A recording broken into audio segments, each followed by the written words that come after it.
হিমালয়ের দুর্গম পাহাড়ি অঞ্চলে সুউচ্চ পাহাড়ের গায়ে ঝুলে তারা এক ধরনের বিরল লালচে মধু সংগ্রহ করে। এই মধু সাধারণ কোনো মধু নয়। এর এক ফোঁটা খেলে মানুষের মধ্যে হ্যালুসিনেশন বা বিভ্রম সৃষ্টি হতে পারে। এই অনন্য বৈশিষ্ট্যের কারণে পৃথিবীর নানা প্রান্তে একে ম্যাড হানি বা পাগলা মধু নামে চেনা হয় এবং এর দামও অনেক বেশি। তবে এই মধু সংগ্রহের কাজ অত্যন্ত বিপজ্জনক। সংগ্রাহকদের মুখোমুখি হতে হয় পৃথিবীর সবচেয়ে বড় আকারের মৌমাছির ঝাঁকের সাথে, যাদের হুলের আঘাত অত্যন্ত বেদনাদায়ক। তারা পাহাড়ের গা বেয়ে নামেন বাঁশের তৈরি সরু মই বেয়ে, আর নিচে থাকে কয়েকশো ফুট গভীর খাদ।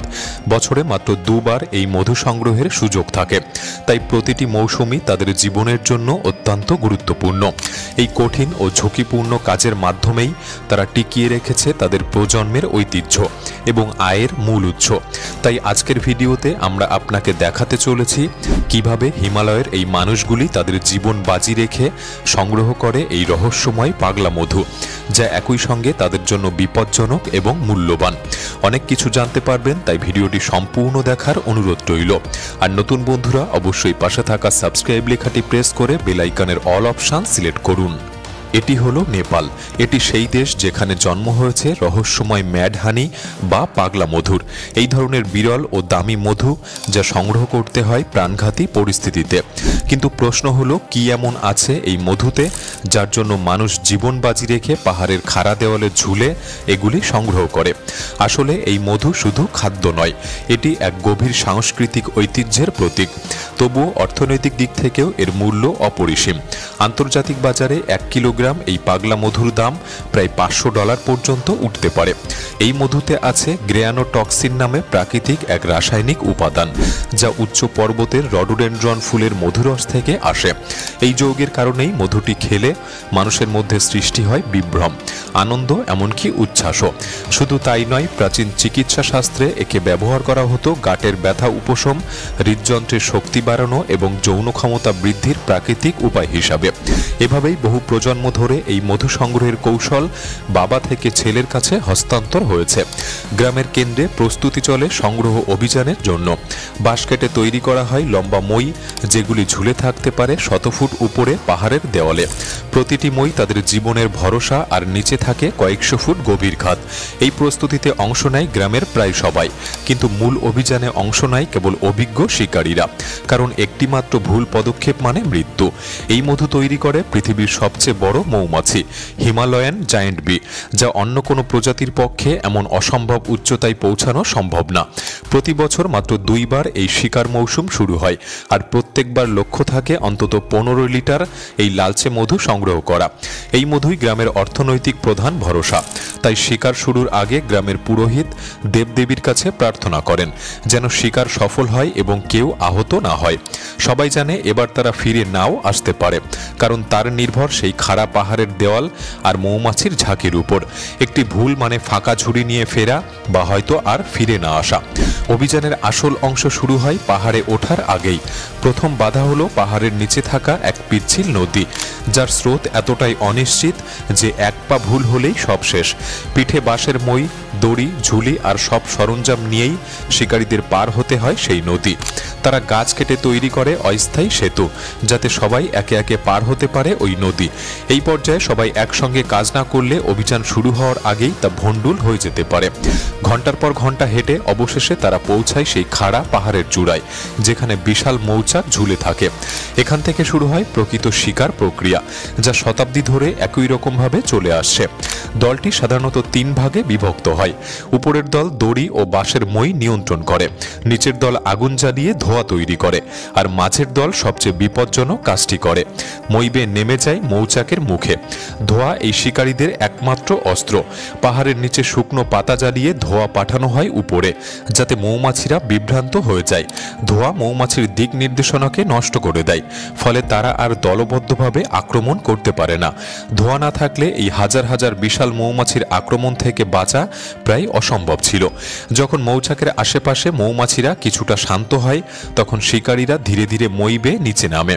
তাদের হাতে থাকা লম্বা বাঁশের দণ্ড, যার সাহায্যে মৌচাক থেকে মধুভর্তি অংশ আলাদা করে ঝুড়িতে ফেলতে থাকে।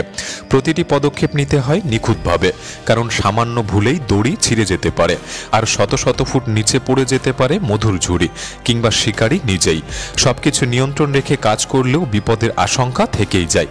তাই পাহাড়ের ঢালে দাঁড়িয়ে থাকা দলের সদস্যরা ক্রমাগত নির্দেশ দেয়, দড়ি ঠিক রাখে, আর নিচে থাকা দল মৌমাছিদের মনোযোগ সরিয়ে দেয় ধোঁয়ার সাহায্যে, যা নির্ভর করে গোটা অভিযানের সাফল্য। একবার মৌচাক শান্ত হয়ে পড়লে তখনই আসে সেই সময় মধু সংগ্রহের মুহূর্ত। যেহেতু মধু সংগ্রহের সময় পাহাড়ের গায়ে ঝুলে থাকা প্রতিটি মুহূর্তই জীবন মৃত্যুর খেলা, তাই এক শিকারী ঝুড়ি ধরে থাকে মৌচাকের নিচে, আর অন্যজন লম্বা বাঁশ দিয়ে আঘাত করে মৌচাকের অংশ আলাদা করে ফেলে। খালি পায়ে শত ফুট উপরে শুধুমাত্র বাঁশের মই ও দড়ি ভরসা। এভাবেই চলে প্রকৃত মধু সংগ্রহের কাজ। এই অবস্থায় তাদেরকে অনেক মৌমাছির কামড়ও খেতে হয়, তাই মৌমাছির হুলের আঘাতে শরীর জ্বলে ওঠে।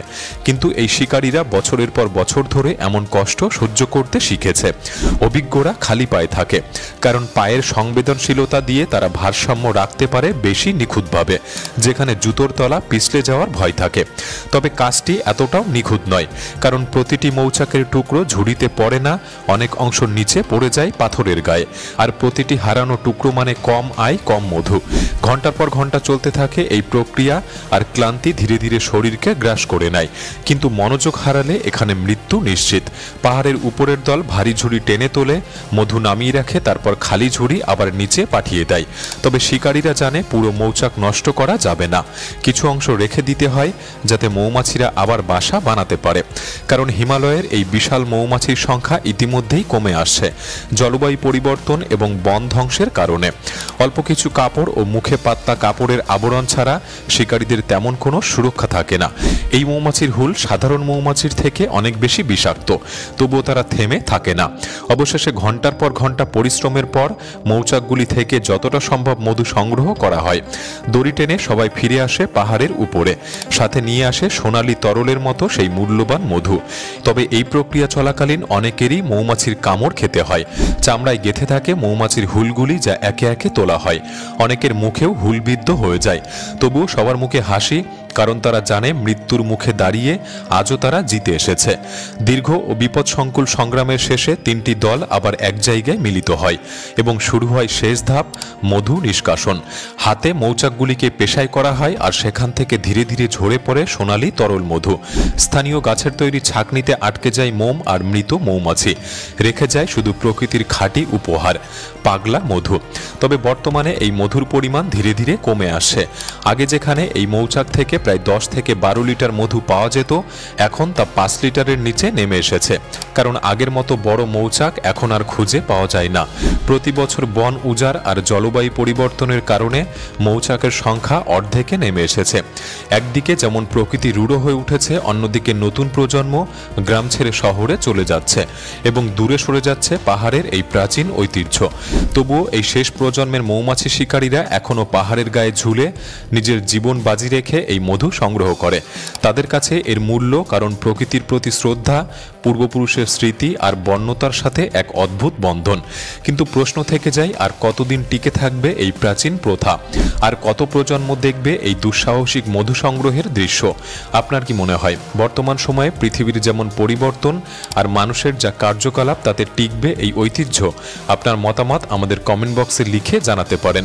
ভিডিওটি ভালো লাগলে একটি লাইক করতে পারেন, চ্যানেলটি সাবস্ক্রাইব করে রাখতে পারেন। তাহলে দেখা হচ্ছে পরবর্তী নতুন একটি এপিসোডে। ধন্যবাদ।